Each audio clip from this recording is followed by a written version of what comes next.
Hello guys, ngayong araw nga po pala, puro samaral, dilaw po pala yung huli ng bangka na hawak namin ngayon. So samahan niyo po kami magtimbang, let's go! Hello po mga probinsya, for today's video nga po pala, puro samaral na dilaw po yung nahuli po ng bangka natin ngayon. So pag nakakita po kayo nito, wag niyo pong bibiglain damputin, dapat po dahan-dahan lang. Yan, kasi pag natinig kayo, parang sinaktan kayo ng inyong jowa nyo. Ganun siya kakati pag natinig kayo na yan.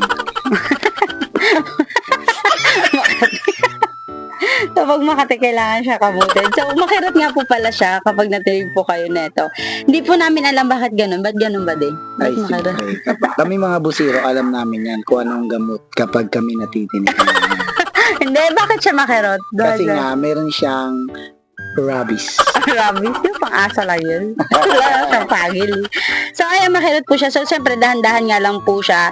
So, nagkawan po siya, kaya yan po yung nahuli po nila. So, ang kagandahan, bakit nagkakawan yung samaral nila? Kasi nangingitlog yan sila sa mga 20, 15, di pa. Ang lalim bago mo siya mahuli. Kasi nandun sila nangingitlog at nagtitipon-tipon kapag nakapag-itlog na sila. 20, 15 to 20 na, di pa? Yes. Di malalim yun. Ah, okay. Ibig sabihin, nangitlog na sila. Kaya nung time na yan, wala nang itlog Wala halos na. yung... Wala na silang itlog kasi nakapag-itlog na sila. After nila mangitlog, ano mangyayari?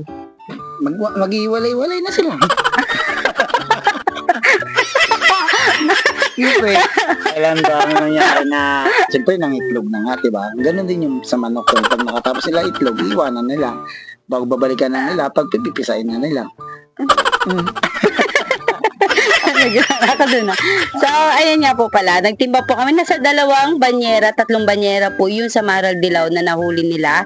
So, malaki-laki din naman po yung naging party ng mga tao. Kasi nga po, maganda po yung huli nila. Pero hindi po palagi. So, hindi po madalas na laging maganda yung huli nila. Minsan, isang banyera. Minsan, wala pa. 10 kilo, ganyan. So, may time lang po talaga na po pag ganitong panahon dito sa lugar natin, sa Mindoro. Ayan para si Big Malaki. Bayan namin, no? Wow! Shout out po kay Miss Alea, yan. And then si Tito po, nandyan po siya. Lagi po talaga sila nakaabang. Pati may isda po. So, minsan, walang huli. Minsan po, meron. Ngayon po, pag marami po masyado yung huli, nagpapadala po kami sa Manila. Manila. Oo, yan. Katulad po niyan, 3 banyera po yung pinadala namin sa Manila. Hindi naman po siya palagi. May time lang po talaga na. Syempre, minamatch lang po namin na meron din po yung buyer namin na pantinda dito na sasapat po sa kanila. Then, nagpapabiyahe po kami kasi para medyo maganda po ang presyo doon sa Manila at saka medyo malaki-laki po yung kita namin kasi po, kailangan namin. Pero hindi naman po laging malaki ang kita sa biyahe.